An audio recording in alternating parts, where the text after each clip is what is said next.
meus amigos e minhas amigas, tudo bem? Hoje é sexta-feira, para aqueles que não trabalham no final de semana, bom final de semana, e para aqueles que vão trabalhar no final de semana, bom trabalho, né? O importante é manter aí marchando e firme, e a vitória vem. Pessoal, hoje eu vou tratar de um tema que vem sendo falado muito aí, né? A síndrome dos eventos principais. Nesse ano, nenhum brasileiro conseguiu ganhar um evento principal no UFC. Já amargamos aí 7 derrotas.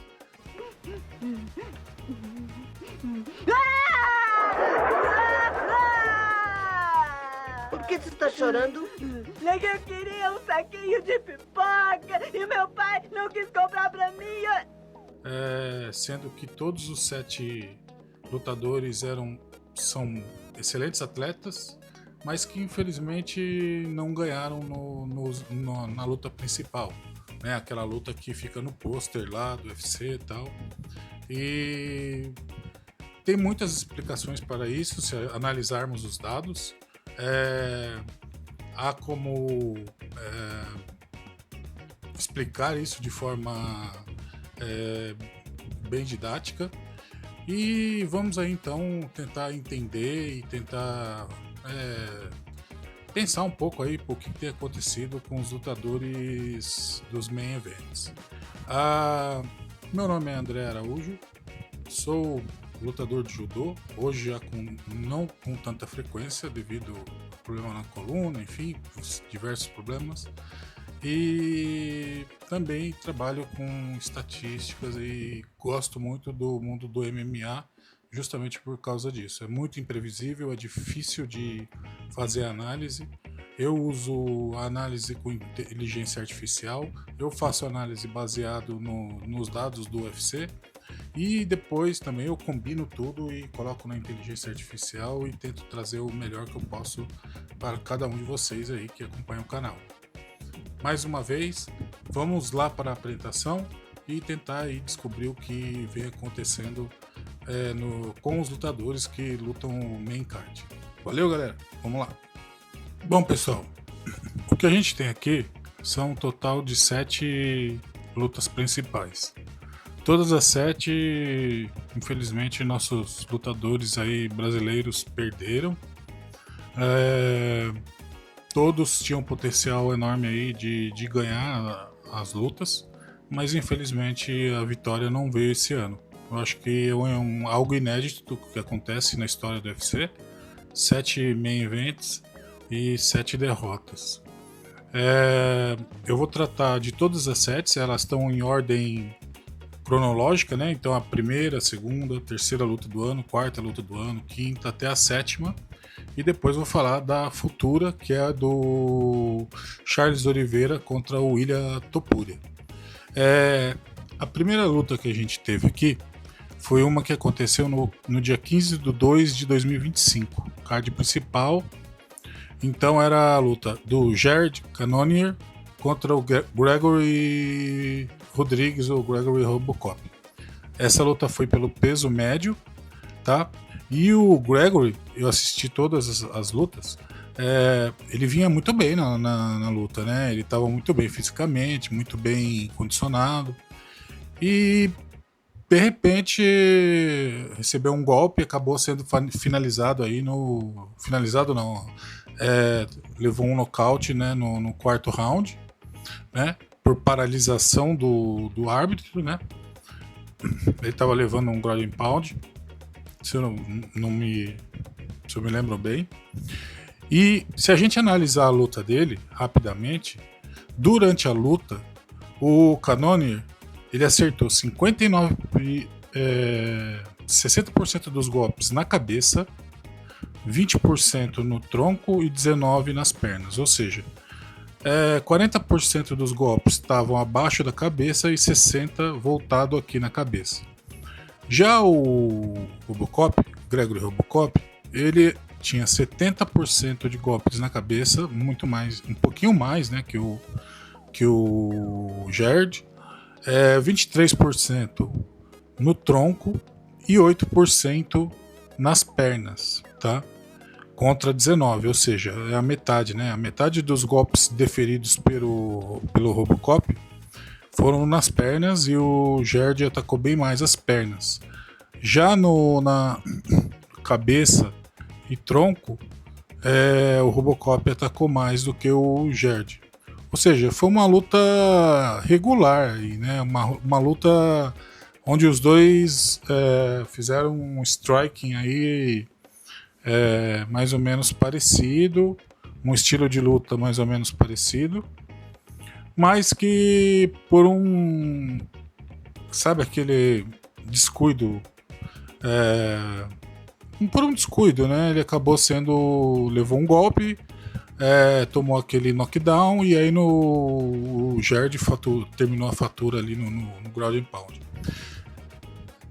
Cara, não tem como explicar isso, né? Isso daí é do lutador, né? Às vezes o lutador tá vindo bem numa luta, de repente ele dá aí um segundo que ele pisca, que ele se desliga, ele recebe um golpe de encontro e não consegue mais voltar pra luta, né? Especialmente no caso do peso médio, né? Que são caras brabo aí, né?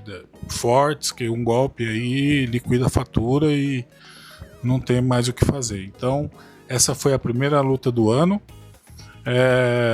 Vemos aqui que em termos de golpe, né, foi mais ou menos parecido, até o número de golpes foi quase igual, né, 59 golpes na cabeça, 65 pro Robocop, 20 golpes do Gerd no corpo, 21 do Robocop, e nas pernas 19 e o Robocop apenas 7. Então assim, foi uma luta bem parelha, sabe? Foi assim, perdemos por aquele, né, flashdown aí, por aquele talvez um descuido, e aí a mão entra, e é o que eu percebi na maioria das outras lutas, e aí acaba aí perdendo a luta, beleza? Vamos para a segunda luta do ano. Segunda luta do ano, essa eu vou destrinchar um pouquinho mais, por se tratar do Poatan e do Ankalaev, que eu acho que foi a maior luta aí do primeiro semestre, né? Poatan, campeão aí dos meio pesado, e enfrentando aí o Ankalaev. O Poatan, ele tava com muito medo aí do ataque aí do Ankalaev, por ser do Daguestão, das quedas, né? E o que acontece? Não significa que o lutador seja do Daguestão, que ele seja bom no sambo, né? Que é no caso do Daguestão. Não significa, é a mesma coisa que você falar que todo brasileiro é bom de futebol. Não é assim, né? Então, se a gente vê aqui, essa é a luta, tá? Então vamos ver o que aconteceu aqui na luta. O Poatan, ele atacou 50% das vezes, né? Eu tô arredondando, desculpa, 63% das vezes nas pernas, né? Ele deu muitos chutes nas pernas. 22% ficou aqui no tronco e 14% na cabeça. Já o Ankalaev, 38% dos golpes foram na cabeça, 32% foram no tronco e 30% foram nas pernas, ou seja, metade do Poatan. O que aconteceu nessa luta aqui? O Poatan, na minha visão, ele tava, apesar de eu ser muito fã dele, ele tava bem amarrado. Você via que ele não tava na velocidade normal dele. Parecia ali que ele tava puxando um carrinho ali com os 2 sacos de cimento a mais, sabe? Tava com aquele atraso ali, não tava com aquela imponência que ele tem normalmente, né? De ir para cima, cercar o cara e tentar aplicar o cruzado ali, aquele golpe dele de esquerda, ou direto o jab de direita, né? E aí o que acontece? Acabou que ele ficou defendendo quedas, né? O Ankalaev entrou 12 vezes e o Alex Poatan defendeu todas elas, mas o Poatan não atacava. Aí acabou ficando aquela luta deixa que eu deixo, e aí passaram aí os 5 rounds e a luta acabou aí 3-2, né? 3 rounds de vitória pro Ankalaev e 2 rounds de vitória pro Poatan. Então assim, foi uma luta muito parelha, não foi uma luta até sem graça, pra falar a verdade, aquela luta que você fala, pô, o cara, se fosse uma disputa de cinturão, tá? Essa é a minha opinião. Se fosse uma disputa de cinturão, onde o lutador com o cinturão, que é no caso o Poatan, fosse americano, né? Vamos supor que fosse o John Jones aqui. Eu creio que eles não teriam dado a vitória pro Ankalaev. Porque eu acho assim, um cara para tirar um cinturão de alguém, ele tem que ser bem contundente. Ele tem que mostrar aí uma vitória que você fala, cara, realmente bateu e mereceu. Aqui não, ficou aquela pergunta, sabe? E se não foi uma vitória contundente? Foi uma luta ali pau a pau e que o Ankalaev ganhou porque ele ficou com muitos clinches também no octógono ali na cerca, né? E ali ele ficava clinchando e ali ele ia pontuando. Então assim, tanto que ninguém se machucou, ninguém tomou um golpe duro no rosto. E então basicamente foi uma vitória ali de clinch e tentativa de queda. Então não creio que foi uma luta assim boa. O Alex Pereira, para mim, na minha opinião, sou muito fã dele, mas não estava no dia dele, realmente não estava, para mim, irreconhecível. E aí agora vamos ver aí quando que vai ser a revanche, né? Vamos ver. Eu analisei essa luta um pouco mais a fundo, porque para mim essa foi a luta principal que a gente teve no primeiro semestre, né? Que vai até julho aí. Então vamos lá. Aqui, perfil de cada lutador. Esse é o perfil de cada lutador sem considerar a luta, tá? Então, o que acontece? O Poatan, ele tem a precisão de striking de 62%, que é maior que a precisão de striking de 53% do apresentado pelo Ankalaev. Precisão de quedas, 50%, tá?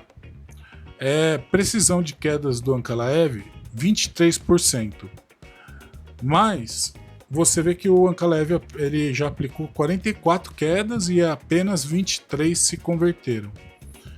O Poatan aplicou 2 e uma se converteu, tá? Que foi bem na luta contra o Ankalaev, se é o que eu tô pensando.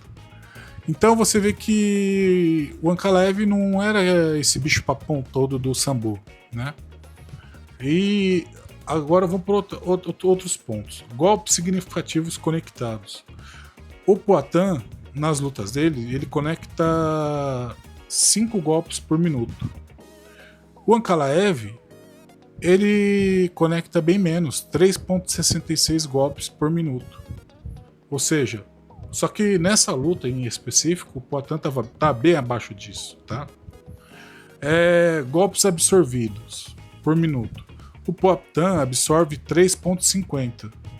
Já o Ankalaev, ele absorve menos, 2,46. Mas porque ele se defende através das tentativas de queda.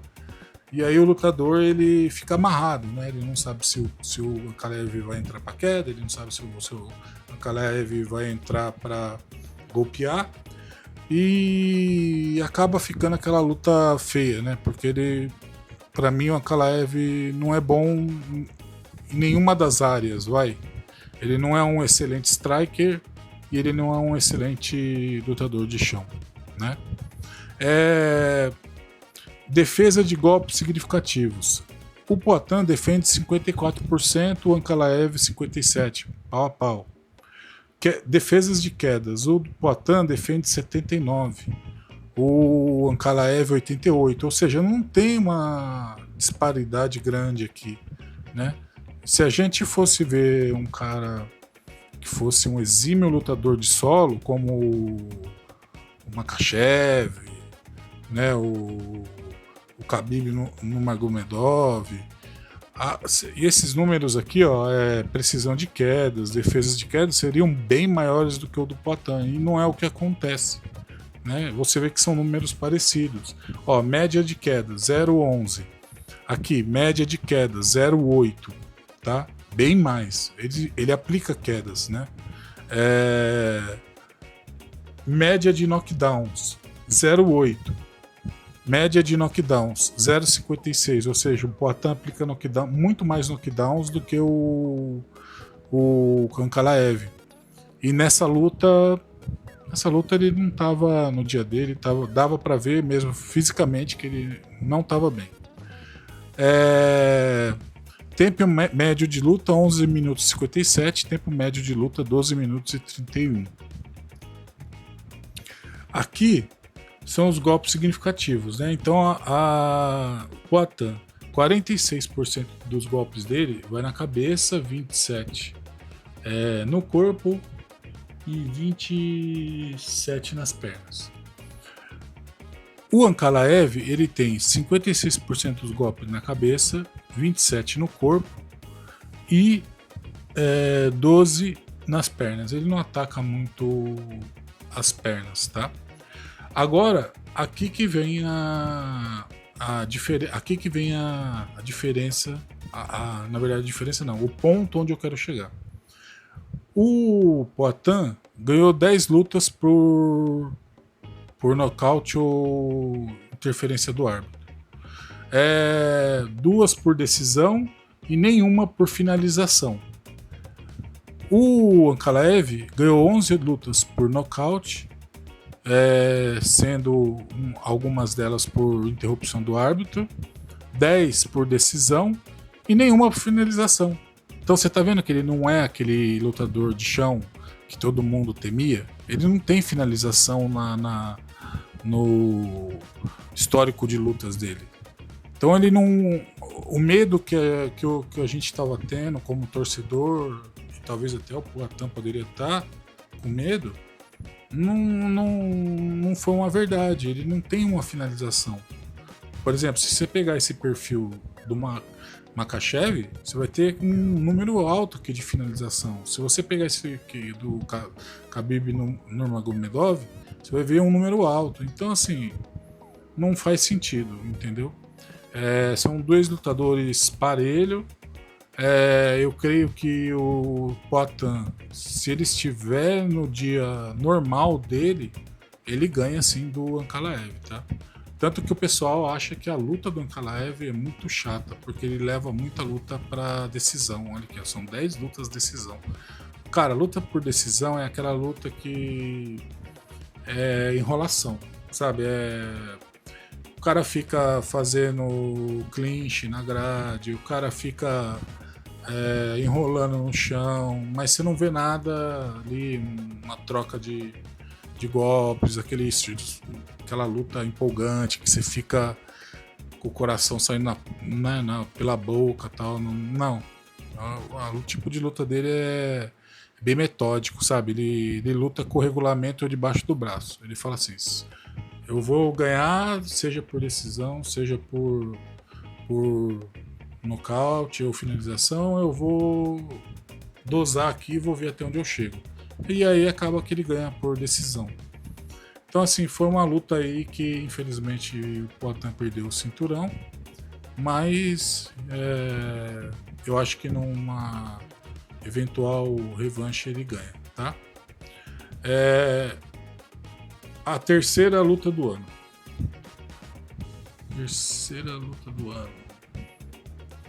A terceira, cara, essa daqui foi um lutaço. Ela aconteceu no dia 12 de abril de 2025, que é o Volkanovski contra o Diego Lopes. Dispensa apresentação, o Alexander Volkanovski, um dos maiores lutadores do peso pena, e o Diego Lopes estava vindo aí numa sequência incrível. A luta terminou por decisão, tá? sendo que alguns dos juízes deram 3-2, 3 rounds por Volkanovski, 2 para o Diego Lopes, e um lutador, um dos juízes deu 4-1 para o Volkanovski.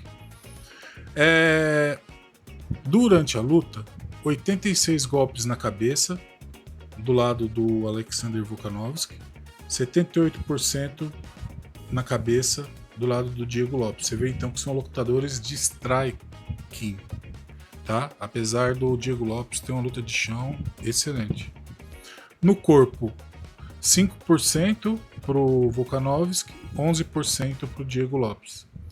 E nas pernas, 9% pro Volkanovski e 11% pro Diego Lopes. Novamente, números muito parecidos, só que o Volkanovski ele soube jogar o jogo, ele andava de um lado e para o outro, não deixava o Diego Lopes cercar, sabe, aquela preparação para dar o golpe que vai derrubar, né? Então ele se movimentava, ele se afastava, ele entrava, dava golpe, voltava. E acabou que o Diego Lopes, mesmo com maior envergadura, mesmo com maior estatura, ele não conseguia chegar perto do Volkanovski, ele não conseguia aplicar o jogo dele, que é aquele jogo de você vai dando jab, vai encurralando ele no octógono e de repente você aplica seu golpe para acabar a luta, né? Ele não conseguiu fazer isso, o Diego Lopes, e o Alexander Volkanovski fez um jogo aí que eu acho perfeito, tanto que, considerando a idade dele, ele foi o primeiro lutador acima dos 35 anos a ganhar um título de peso pena. Ele já era campeão do peso pena, perdeu para o Makhachev e depois agora reconquistou de novo nessa disputa com o Diego Lopes. Então, assim, também é outra luta que ficou aí com aquele gosto, né? Poxa, por que não deu, né?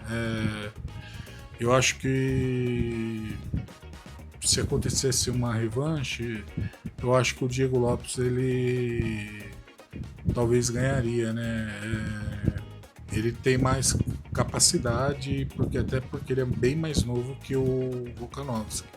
E no peso pena a idade conta muito, porque conforme você vai ficando mais velho, você vai perdendo aí milésimos de segundo ou centésimos de segundo, e isso daí para esse tipo de lutadores menores, eles são muito rápidos. Então, quanto mais velho você é, maior a probabilidade de derrota, que foi o que não aconteceu aqui. O Alexander Volkanovski ganhou a luta. Mas sim, eu mesmo, quando lutava judô e lutava com um lutador mais leve, é bem mais difícil, porque não é que é mais difícil, eles não são tão fortes igual lutadores do meu peso, que é peso pesado, mas eles entram muitas vezes durante a luta, né? Então assim, você tem que estar toda hora esperto, porque senão você acaba dançando. E eu já dancei várias vezes. Então assim, foi uma luta aí parelha, que a vitória foi o Alexander Volkanovski. Realmente eu acho que o Diego Lopes poderia ter, apesar de eu ser muito fã dele também, eu sou fã de todos, né? Brasileiros. Eu acho que ele poderia ter vindo aí com uma estratégia melhor. A próxima luta. Essa também foi fogo. Ian Machado Gary e o Carlos Prates. Cara, o Carlos Prates é aquele lutador visceral, sabe? Aquele lutador... Ele é parecido, eu acho que ainda não dá pra dizer que ele é um novo Anderson Silva, mas, cara, o cara é um matador né? Ele vem cercando e a hora que ele dá o golpe, acabou a luta, tá? Só que o Ian Machado Gary, ele aproveitou muito bem a distância. E também ele fez um jogo parecido até com o que o Volkanovski fez. Ele aplicava golpe, mantinha distância, aplicava golpe, mantinha distância. E aí o Carlos Prates não conseguia chegar. Tanto que a vitória foi por decisão, mas também foi 3-2. Só que o Carlos Prates, ele quase levou a luta, porque nos 2 últimos rounds ele falou assim, bom, vou pra cima. E começou a entrar golpe, e o Ian Gary não conseguiu defender. Tanto que no 5º round, faltando ali 30 segundos, o Ian Gary estava no chão.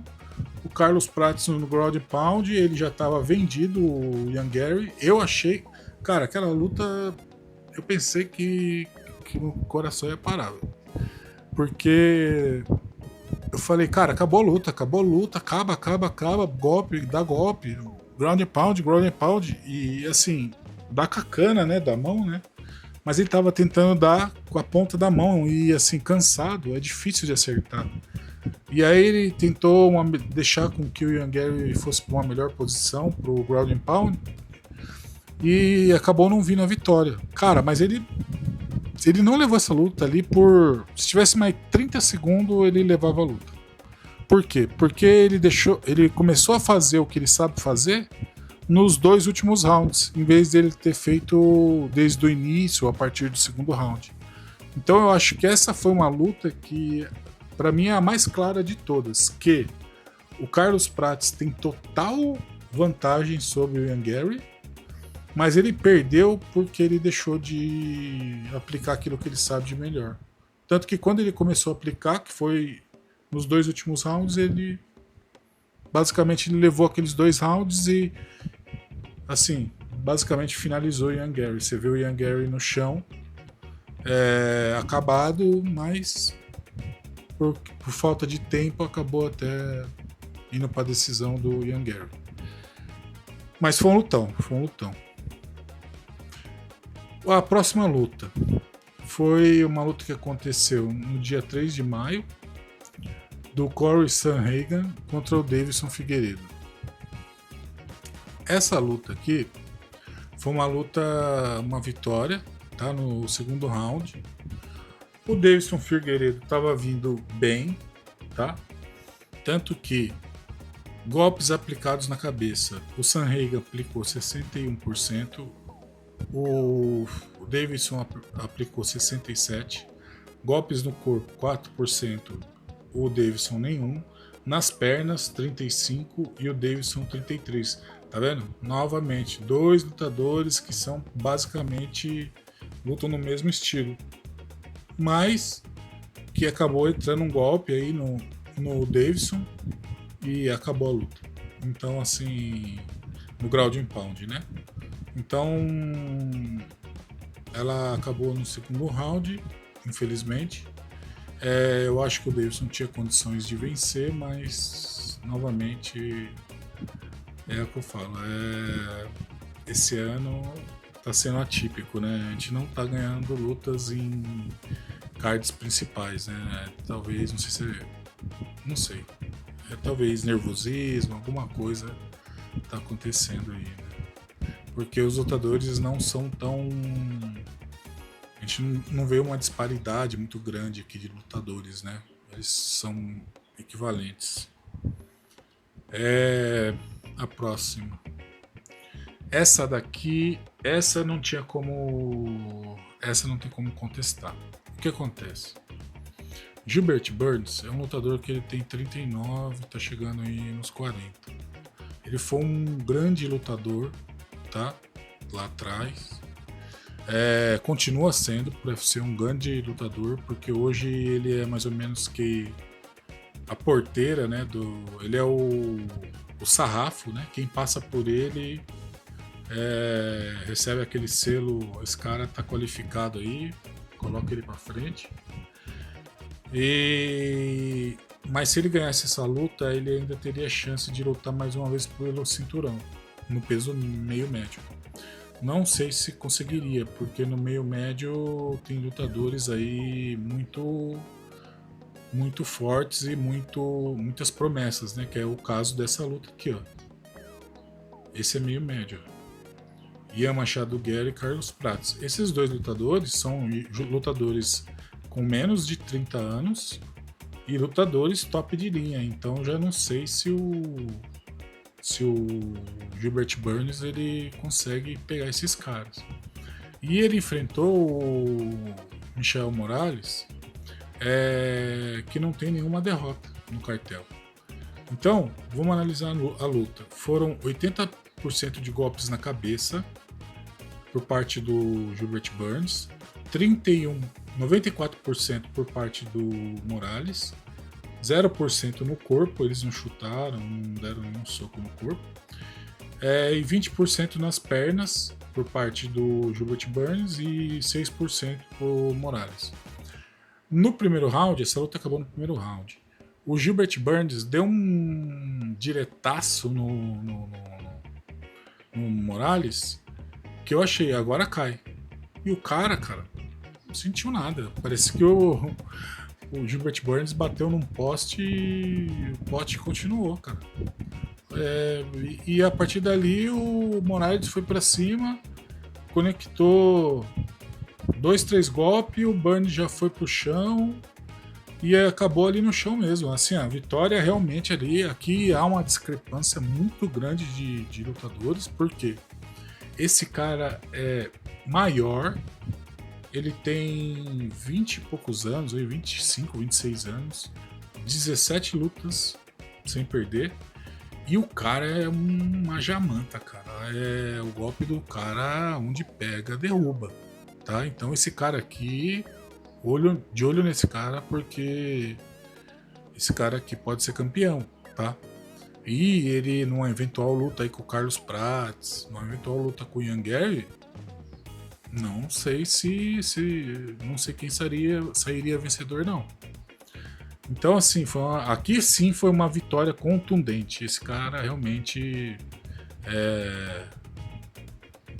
acabou a luta ali no primeiro round, durou aí 3 minutos e 40 segundos. Então, assim, foi uma luta rápida, né? Ao contrário das outras, né? Então, aqui, ó, foi uma vitória no segundo round. Aqui foi decisão. Aqui foi decisão. Aqui foi decisão. Alex Pereira. E aqui no Gregory Robocop foi nocaute mesmo, que eu acho que foi mais um vacilo dele do que mérito do Jared, tá? E aqui, a primeira luta do ano, do Islam Makhachev e do Renato Moicano, essa eu deixei por último, apesar de ter sido a primeira luta do ano. Por quê? O Renato Moicano iria lutar contra o Beneil Dariush. O Renato Moicano estava preparado para lutar contra o Beneil Dariush. Então o camp dele foi todo voltado por Beneil Dariush. Então ele recebeu essa oportunidade de lutar pelo cinturão um dia antes, quando ele estava perdendo peso. Então, é difícil, cara, você lutar com um cara como o Islam Makhachev sem ter um camp voltado só para o Islam Makhachev, para o estilo de luta do Islam Makhachev. Porque para mim é o seguinte, o Islam Makhachev é um exímio lutador de sambo. E todas as lutas dele vai pro chão, tá? Tanto que você vê aqui, ó, ele termina muitas lutas e nessa luta teve poucos golpes, tá vendo? 5, 2, 1, 3, 0, 4. Por quê? Porque começou a luta bem, o Renato Moicano, ele aplicou um knockdown no Islam Makhachev, e aí a partir do momento que o Islam Makhachev caiu, ele levantou, mas aí ele já não quis nem perder tempo na luta em pé, que ele viu que se fosse lutar em pé com o Moicano, ele ia perder. Então ele já foi logo pras pernas, derrubou o Renato Moicano, trabalhou ali no chão e ali deixou o Renato Moicano tentar sair. A hora que o Renato Moicano estava saindo, né, o Makhachev usa muito essa técnica, ele esperou a cabeça do pescoço do Moicano ficar à mostra e aí ele foi lá e deu uma guilhotina. É um golpe que ele aplica muito. Então uma luta assim que eu acho assim, o cara que ganhar do Makhachev, ele é o cara que vai entender o sambo. Porque o que acontece com o sambo hoje? Muitas lutas, principalmente o Makhachev, o Khabib, que já não luta mais, o Belal Muhammad, né? Esses caras vêm dominando com o sambo, mas é a mesma coisa que aconteceu com o jiu-jitsu 20 anos atrás. Ninguém conseguia desvendar. Mas uma hora alguém vai começar a desvendar como se defender do sambo, e aí já era. Aí os caras vão cair na bacia normal. O sambo já não vai ser aquele divisor de águas. Porque os lutadores, eles trabalham assim, eles vão entendendo uns aos outros. E como o sambo é algo novo, né, que com a vinda dos russos, né, desde 10 anos atrás, aí mais ou menos, começou a se despontar bastante. Então eu acho que o sambo aí está sendo desvendado. Já aconteceu, o Belal Muhammad, que também é outro exímio lutador de sambo, perdeu pro Jack Della Maddalena, e o Jack Della Maddalena leu muito bem o Belal Muhammad. Então eu acho assim, o Renato Moicano, ele até mesmo fala, eu perdi pra mim mesmo, porque eu deveria ter entrado com medo, devia ter entrado mais preparado, mas aí dá pra entender, né? Ele foi pego nessa luta aí de surpresa. Aí acabou que o Renato Moicano substituiu, foi o substituto. E, enfim, não estava preparado aí pro estilo do Islam e a luta acabou aí em 4 minutos. Mas eu acho que se tivesse dado mais tempo pro Renato Moicano, mesmo se ele perdesse, eu acho que seria uma boa luta. Pelo menos ele aplicou um knockdown no Islam Makhachev. Eu lembro até que o Islam Makhachev levantou com o olho bem regalado, assim, né? Falou, cara, se eu ficar aqui de pé, o negócio aqui pra mim vai... batata vai assar pro meu lado. Então ele tratou logo de ir pro chão. Bom, pessoal, eu repassei aí as 7 lutas, né? Então vamos lá. 1, 2, 3, 4, 5, 6, 7. E vamos pra 8ª. Essa sim vai ser legal de assistir. Essa é contra o William Topuria e o Charles de Oliveira. O Charles de Oliveira é aquele lutador que, se a luta for pro chão, ele termina, tá? Ele é muito rápido no chão. Ele tem um jiu-jitsu, um dos melhores jiu-jitsus do UFC, tá? O William Topuria é um lutador, basicamente, lutador que luta de pé, strike, tá? Ele sabe jiu-jitsu, mas ele não usa, tá? Não usa muito. E o problema, o que é o grande problema aqui? Como o soco do William Topuria é muito forte, e o Charles, ele tem essa guarda um pouco aberta, ele pode tomar um soco e não voltar. Até porque o Charles está com 36 anos e o William Topuria é um lutador bem jovem, tá? Abaixo dos 30 anos. Então, assim, a absorção de golpes fica bem prejudicada com o passar da idade. Eu acho que o Charles tem grandes chances de vencer essa luta, assim como o William Topuria. Eu não sei como é que ele vai absorver aí essa luta no peso leve, né? Porque ele vem da divisão de peso mais baixo. Mas pode ser que ele sinta, porque se você pegar o peso aqui, de acordo com o UFC, o Charles luta com 70 quilos e o William Topuria é 65. Mas não, no dia da luta, o Charles vai estar pesando 80 quilos, 82 quilos, 83. E aqui o William Topuria vai estar pesando aí 77, 78. Então, assim, esses 5 quilos de diferença pode fazer diferença na hora da luta, né? O golpe não ser tão contundente do William e a gente sabe que o Charles já ganhou algumas lutas aí batendo, né?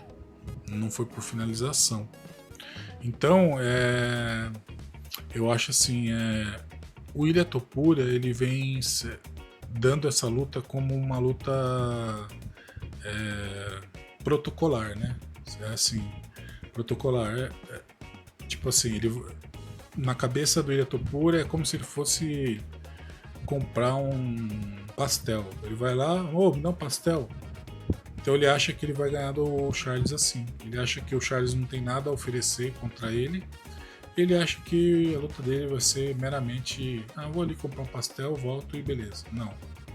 E ele vem falando isso reiteradamente, várias vezes, vem provocando o Charles e tal. E eu não sei não. Eu tô torcendo muito pro Charles, até porque, com base nos discursos do Ilia Topuria, se ele perder a luta, o Ilia Topuria, ele vai estar em maus lençóis do UFC, porque ele não vai ter mais o cinturão e no peso leve ele não tem nada, né? Então vai ficar difícil para ele. Vamos comparar aqui. O que a gente tem aqui? Lutas que terminaram por nocaute ou nocaute técnico. 38 pro Ilia Topuria e 29 pro Charles, ou seja, um pouco mais pro Ilia Topuria. Finalização. 50% pro Ilia Topuria, tá? Das lutas, terminou por finalização. 60% por Charles. E por decisão 13-11, ou seja, você vê que são lutadores parecidos, né? Então eles têm boa trocação em pé, eles têm uma boa taxa de finalização, e são parecidos também. E por decisão, aquela luta que vai até o final e tem que ir para a decisão dos juízes, eles também têm números muito parecidos. Tempo médio de luta, 10 minutos pro Ilia e 7 minutos e 40 segundos pro Charles. Média de nocautes, 1,1, né, pro Ilia e 0,46. Aqui tá a diferença, né? O Charles ele tem um pouquinho menos de lutas de knockdowns, né, do que o Ilia Topuria. Aqui vamos comparar os dois, né, com um painel melhor. Precisão de strike. Ilia Topuria, 47% na precisão de strike. Já o Charles Oliveira, ele tem 55% de precisão de striking, tá? Precisão de quedas, 61% pro Ilia Topuria. Já pro Charles Oliveira, 40% de precisão nas quedas, tá? Golpes significativos conectados, 4,7 pro Ilia Topuria. Golpes significativos conectados, 3,4 pro Charles Oliveira. Então já tem uma distância boa aqui. Aqui não, aqui tá na precisão de striking tá parecido. A precisão de quedas tá maior pro Topuria, mas o Charles normalmente é derrubado. Só que no chão ele tem uma capacidade de reverter a luta muito grande. Então eu acho que ele é mais eficiente no solo, o Charles Oliveira.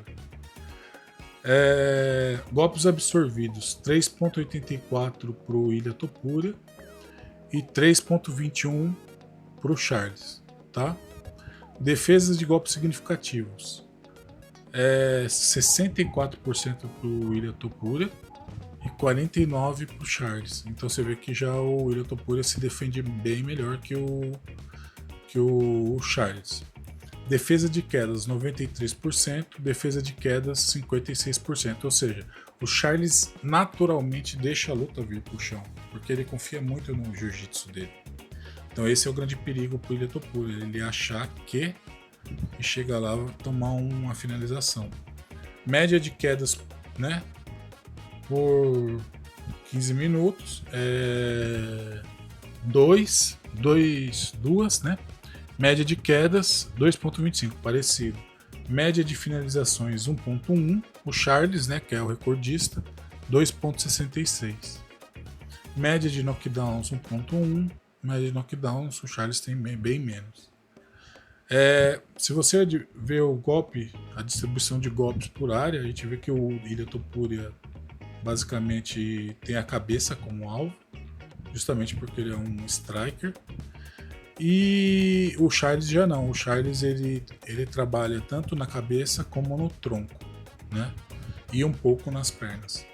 Então, assim, eu acho que vai ser uma luta bem interessante de se ver. Se o Charles tomar golpes claros, né, que a gente já viu em várias lutas dele, contra o Justin Gaethje, contra Dustin Poirier e tantos outros lutadores, se ele tomar um golpe direto, pode ser que ele perca a luta pro Ilia Topuria. Pode ser que ele tome o golpe, caia no chão e não volte. Agora, se ele levar a luta pro chão e o Charles estiver bem, eu acho que se o Ilia Topuria piscar o olho, ele acorda com um mata-leão aí, uma guilhotina ou uma chave de braço, mas assim, o Charles é muito perigoso no chão. Então é isso aí, pessoal. Essa é a análise de hoje, né? Essas são lutas que eu ainda vou comentar, tá? Que é no futuro. Esse lutador é muito bom, Thalisson. Peso pesado de 2,10 metros. Forte e rápido. Mas assim, vamos deixar aí para tratar dessa luta no próximo vídeo. É isso aí que eu tenho para hoje. Espero que vocês tenham gostado. Eu peço que vocês deem um like e ajude a crescer o canal. Podem deixar nos comentários o que vocês não gostam, o que vocês gostam, o que eu tenho que melhorar, o que eu não tenho que melhorar. E eu tô aberto aí para interagir aí com vocês. Mande aí um alô, nem que seja um alô. E vamos seguindo junto aí, galera. Agradeço aí. Valeu!